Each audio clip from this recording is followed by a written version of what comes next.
Dr. Jeff Werber, the Werbinator. Yeah. The animal is here, this sexy guy. Guys, I'll put down information where to get a hold of Dr. Jeff Werber. Again, I appreciate you taking time for these people. No, I appreciate you helping me take the time for these people. So this is great. And we're giving these guys times. I'm getting a little hamburger, but I wanted to keep Panda here for a second because Panda just got her checkup. Okay, and? If you guys don't know, she's dealing with some cancer. Right. And the medication is working, even though the vets that specialize in this came back and said it's hard on dogs, and not all dogs take it. And this girl's taking great. Unbelievable. She's doing really, really well. And I mean, quite frankly, from the time this was diagnosed, she's, I'm a half glass full kind of guy. So yes, I look at this and I say, you know what? This is amazing that she's been going now months and months. And still, look at her. She's happy. She can't wait to eat. She's running around. But you have to know this. She was sitting inside, peacefully calm. And then Michael says, okay, you ready for some meat? And they jump up like crazy. They knew we were going to that freezer. And does this look like a dog? Look at her. I remember the first thing you taught me about this. And, I realized it with people, and the similarities is so amazing, is that it's appetite while you're fighting the cancer. Try to keep the appetite going for them. And it's such a key point. Much of cancer that we're learning now is the body being able to beat the cancer itself. And that's why so much that one of the new techniques is immunotherapy, training the body's own immune system to attack the cancer. And that's, I remember meeting up with an old mentor of mine who's boarded, she's double boarded in internal medicine, this is veterinary, internal medicine and oncology. And then just for fun, after working for several years, she goes to Stanford for a PhD in comparative oncology. And when I saw, she's beyond smart. So I saw her at a conference years later, and I said, so Barb, how was the PhD program? What's your take home? She goes, what I learned is how little we know about cancer. And that, it's just a wide open field. Yeah. And we're learning more and more each time. I mean, to look at Panda, I think she's doing great. She still acts like a puppy, which is going to lead me to the second question. I know we got some information you want to get out there, and I'm just, as we're thinking and doing this for you guys, there's more questions now that I got him here with us.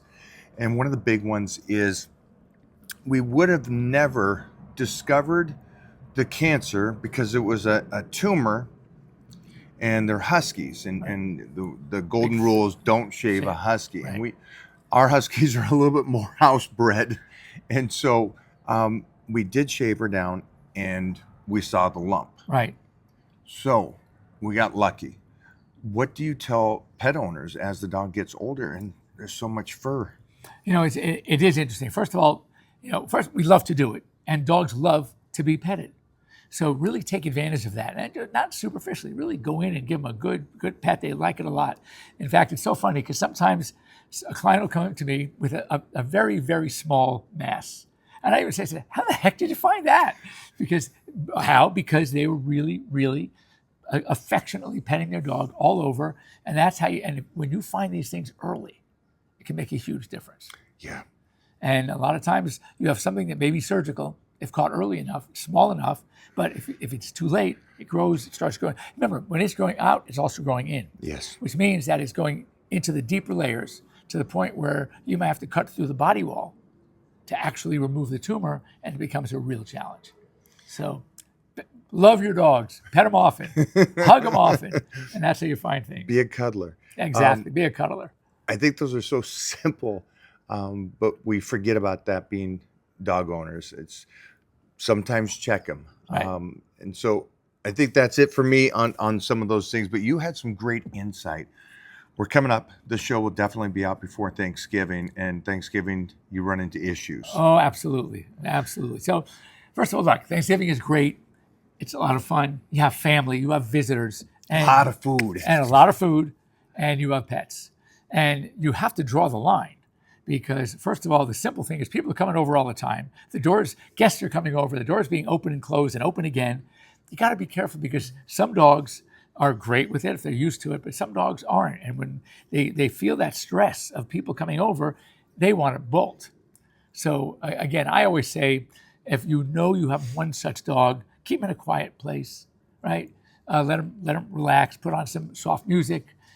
Close the windows. Don't let him hear all the commotion.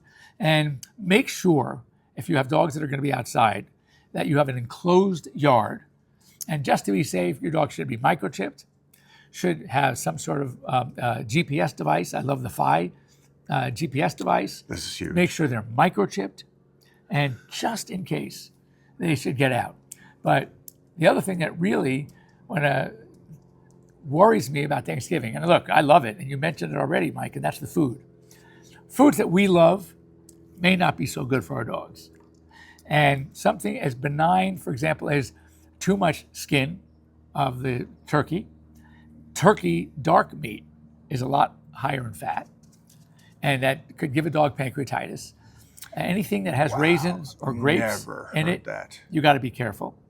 White meat, white breast, the turkey breast is probably okay in moderation, but some of the fixins like corn on the cob. Oh, come on, that's safe, right? Right. Corn is great for them, but the cob could be deadly. Right. It's that perfect size. And usually we cut them into thirds, right? So now you have something that's about this big and this big around. They'll get it into their mouth. It'll get into the stomach. Starts going out of the stomach, right, coursing into the small intestine, and boom, it's going to get locked up. And it is a tremendous problem, and I've seen some disasters. So be careful when you're going to throw things away. Make sure they are in a sealed tight bag. Make sure they're in a garbage can that you can seal and lock. It's really important. Of course, then the desserts. You got the chocolate. You got, some fruits. The like chocolate's a no-no, right? A no-no. We've always heard that as people. Exactly. Any rich food, pies, anything that has too much fat, then you go back to the pancreatitis problem. So the bottom line is, be safe, know what your dogs need to avoid, know what the potential hazards are, and then give them, as you just did, give them their own meat, something they can eat, so they don't feel left out. Give them their, get their favorite treats. Don't tell your company, don't feed the dog on the floor. Don't shove it up to the table. I see people do that all the time. They look at it, the dog is got their head on their lap, and looking at them with their sad eyes. It's the eyes, man. What are we supposed to do when they're looking at us with those harp seal eyes? They're drooling on your lap. You give them a little something. So just be careful and have fun. It's a great holiday. I love Thanksgiving. And don't feel bad, guys, if you're like me. I always, he's so kind to me, but I always say, I'm a great dog lover. I'm not the greatest dog owner because there's so many things I have to not spoil them. And this is one of those things, the foods, we can't spoil them. But now everybody's going to be like, we're getting ready for that winter time. Yeah. Is there any tips that you got for the winter for the dogs? Because I know we always see those memes. If it's too cold outside, it's too cold for your dog. Now, it's funny because I got dogs that will sleep in the snow. Right. But the majority of society doesn't. Certain breeds, absolutely. And so, the bottom line is this, it gets cold out there. And you got to think anything from the feet, frostbite. And then a lot of municipalities, when there's snow and ice on the ground, what do they do to melt it? They put ice. And then, salt. Salt is very irritating to the pads. And if they use a chemical, even worse. So if you are going to walk your dog in that, plus they can get frostbite on their feet if they spend too much time in the snow or on ice. So get little booties for them. Wind chill. The dogs can handle a certain amount of cold, but like you just said, if it's too cold for you, it's probably going to be too cold for your dog. And if you keep dogs outside, think of a few things, especially if you're in winter climate. That bowl of water that you left for them to drink, guess what? You got a big, solid ice cube. Pretty hard to drink out of an ice cube. So they're bowls that actually have heating elements. That you can, it'll keep the water. I hope somebody, whoever it is, made millions off of that. Nice job. And then they should have some kind of shade from the wind because they might be able to withstand, 10 degrees or 20 degrees. Right? But with wind chill and it gets down below 30, right, that's a problem. I remember the very first time I was in Minnesota, all right, I was during the summer, and I saw all the buildings were connected with looked like a hamster trail from all the second stories all throughout downtown. So you can get and I'm like, come on, what kind of wusses are these people? Yeah. But you can't go outside and have a walk, right? Then I was back a year later in February. Oh my God. Welcome to the different world. It is a different world. I'm telling you, I was checking to see if my ears were still there, if they didn't crack off. It gets crazy cold. So it can for the dogs as well. So make sure they're shielded from the ice cold. Make sure they have a place to go to keep them warm. If you're going to get one of those doggy houses or igloo, you can get ones now with heating elements. Nice. So, again, I hope you succeeded. Congrats. Just be careful. They're all the cords are on the outside of it.